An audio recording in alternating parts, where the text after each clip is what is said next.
Hello again, my name's Ian and welcome to my Peugeot Boxer camper van build. This is episode 5, where in this episode I'll be talking about my wall units that I've been installing. Also what I've been up to in the shower, not literally, but with regards to what we've done there. I've also been doing a little bit of mastic work in there as well, which is not sort of shown at the beginning of the video. But I'll sort of show a little bit of footage of that at the end.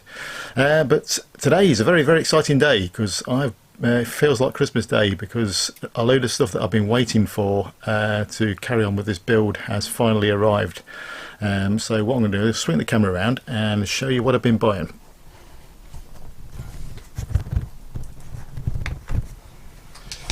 Right, we have a Vitrifigo C85i compressor fridge. We have some trim ducting. There is a bit more of it around the back, and then a selection of what I've been buying as well. There's actually more of this, but obviously just picking out the bits and bobs that has arrived. So we've got some CBE sockets and cover plates, a few more in the back there. We've got trimmer T-section for the connecting the ducting up. We've got trimmer clips for holding the actual ducting down, and we've got some vents as well. I've got black one and white. Well, I've got 3 black ones and 1 white one. White one obviously going to go in the shower because it'll look a bit better with the against the white walls there, and then the black ones obviously will go in the other areas. Also, they've got a drop out vent. I've got 3 more of those as well to drop around the van, so obviously for any gas to escape. And then also there I've got spotlights as well. I've got 4 of those altogether. So yeah, that's going to help me sort of move things along a bit. I also went on the internet last night and ordered some 1 metre long sort of like V sections, I suppose you call them, like profiles, that will allow me then to run 1 metre LED lights on the underside of these cupboards. That's going to run down sort of like, so we've got some over the bed area, kitchen area, and then also under this area. I'm actually giving you a sneaky preview of what some of my videos about later on, but yeah, that's sort of where I've got to at the moment. I'm going to sort of jump into the videos now, what I've been up to, and I'll come back to you at the end with an update of everything else. Yep, anyway, I'll speak to you in a bit. Right, just an update from the last video. Just made the wall unit, the carcass for the wall units for the front section, which will be over the table and over the seating area. Also carpeted the wall down this side of the van. Ignore the toilets out there, that's not going to be the seat, although saying that was a bit of an idea I thought I had the other day. We thought you could actually sit on the toilet and eat in at the same time, which I thought was quite funny, but that was just my own bit of humour. That's obviously the wardrobe area, which I showed in the last video, and then obviously the toilet compartment. I'm not going any further with that at the moment. And then also I'll be making the wall units for the other side of the van as well. And it's got all started putting the actual outside fixtures on there. All I've got left to do on these now is actually fit the doors, but these wall units are probably going to have to come back down again at some point just to do some finishing off of some bits and bobs. So that's the one on that side, all the way down to the end, and then coming around to this side, that's the one on this side, and on the left hand side of the van, or the right hand side, depending where you're looking at it. And also carpeted this wall as well.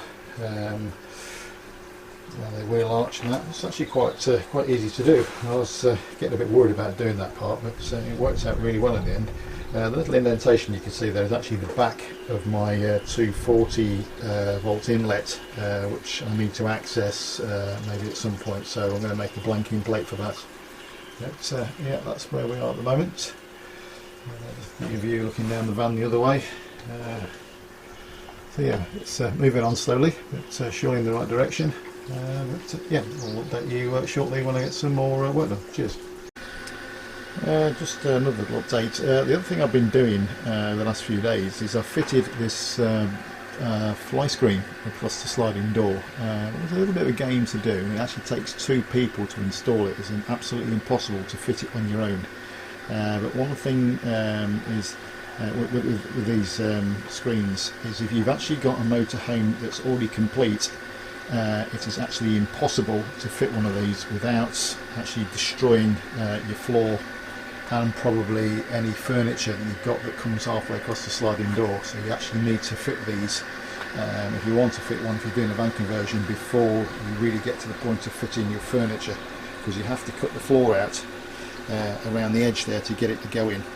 And also you're going to have to cut your, if you've got a kitchen unit that's going to go around there, you have to cut that out around the back and actually make it slightly narrower at this end to allow for it to go in there. But you can actually see it in the video, the screen itself is across there. But what I'll do is I'll just slide it across there now. You can actually see that going across. It's actually more of a two-handed operation than one, actually. I found the other day. But yeah, they're about, I don't know, between 220 and 250 quid. So they're not cheap, but they are very, very effective, obviously, in keeping the flies out. So yeah, it's interesting, but yeah, quite a useful piece of kit. Oh, they're just doing plumbing for the hot and cold feed for the toilets, and also for the tap into the bathroom area.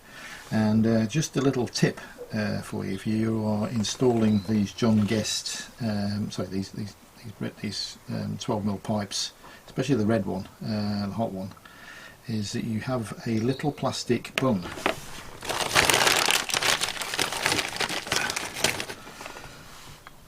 Little plastic bung here that goes down the inside of the pipe itself to stop it from, obviously under heat, from potentially melting on the joint or getting really hot and sort of soft on the joint itself, so where you put it into the John Guest part.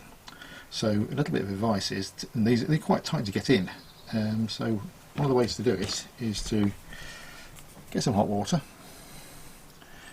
and dip your pipe into it. And I'm going to try and do this one-handed. Let's see if we can do this from here. So we then put that into there, give it a good push, and there it is, in it goes. And then that will be stop it from getting all nice and soft when we go onto the joints. Right, so job I've done the other day, and it's a job I was absolutely not really looking forward to doing, is the mastic work in the shower area. Me and mastic just don't really go together very well. Never really had much luck with it. But I sort of bought some of those rubberized, well, like silicone, I think, tools to sort of help you sort of get a reasonable line with it. Didn't have too much luck with it, I must say. I'll just get the camera the right way around so you can see a bit better. It's not the best of seals, but it's in regards to its prettiness, but hopefully it'll do the job. The other thing I've done is I've dropped the sink in there. That's not been sealed yet, that's just been bedded down with some no nails at the moment. And then the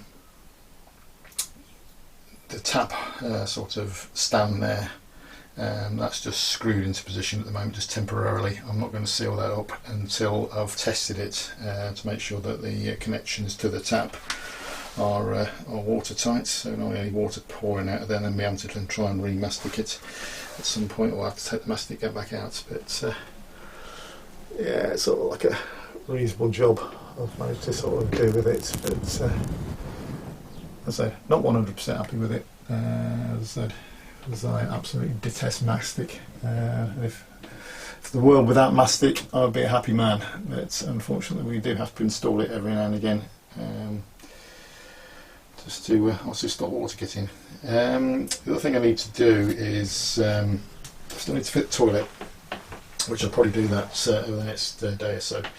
I am actually still waiting for a connector. On the back of the Thetford toilets there's like a hose connector, a bit like a garden hose I suppose really, that hangs out the back of it, and then you then got to connect the John Guest blue pipe you can see there to the back of it, and also you need a special connector to do that, which unfortunately that is on back order at the moment, so I'm going to have to wait for that to come in, but it's not really going to stop me doing from any of the other work within the van that I need to do going forward now. So yeah, that's where we are with that one. Right, just another little update. I've now installed the boiler It's just just the water plumbing's in so far. I've not done any of the gas yet. Still got to connect up obviously the electric for it, and also connect up the flue as well on the inside. Also then got the pipe work going up the inside there to the shower. That's sort of only temporary in there. I just want to do a test on it when I get round to it, and then that will be put in permanent. The other thing I've just been doing as well is just been mocking up the kitchen. Just ignore the big box at the end there. That's just to try and get things a bit level and put things in a bit of perspective of where they're going to go. But the fridge is basically going to go there. Where the big box is where the cookers are going to go. Obviously the cooker's quite a lot smaller than what that box is, but it's just to give me an idea of the heights, etc., of where the worktop's going to sit, and where I'm going to basically then shove other utilities, stuff like that. Just in this hole here is where my water pipe will come in from the outside, go straight through the floor then down to the underslung tank. Got a dropout vent in there because I'm going to have gas coming up inside this cupboard. Need to put another dropout vent in underneath where this box is for the cooker. There's some pipe work there, sorry, the wiring there, which will be for the sensors for the water tanks. And the other thing I've just been sort of working out now is, because I'm going to carpet the back end of the van here, is just literally how far I need to carpet to. So literally where that black line is, pencil mark there, that's where I need to carpet to. And then just sort of out here I'm going to put a bit of a boxing out there, which is then going to have vertically 240 volt socket, and then also a USB port and 12 volt socket as well there for and TV aerial point there as well, because literally on this wall, this big wall here, we're going to have a TV mounted on there, which is going to be on a swivel bracket, so we can actually then watch it from the other end of the van as well if needs be. The other thing I'm probably going to do as well is just carpet the inside of this wall unit, just down to this inside edge here. I'm going to leave the end section at the moment, because again I've got some more services to run down through there. And then also I'm not quite sure exactly how I'm going to deal with this area down here, but potentially the idea is that from that pencil line over there we're going to tile this whole area across here and across this bit of metal there, and bring the tiling up probably somewhere up to this this plastic section of the sliding blind goes across the door. Yeah, that's sort of where I've got to at the moment, and come back to you in a bit. Right, from obviously seeing the videos now, you can see sort of where I've got up to now with the build. As I said, now I've got this stuff that's now arrived today. I should better really start firing on with the build of the van now, and crack on a bit more. So yeah, thanks for watching. Please subscribe, please comment, and see you again in the next video. Cheers.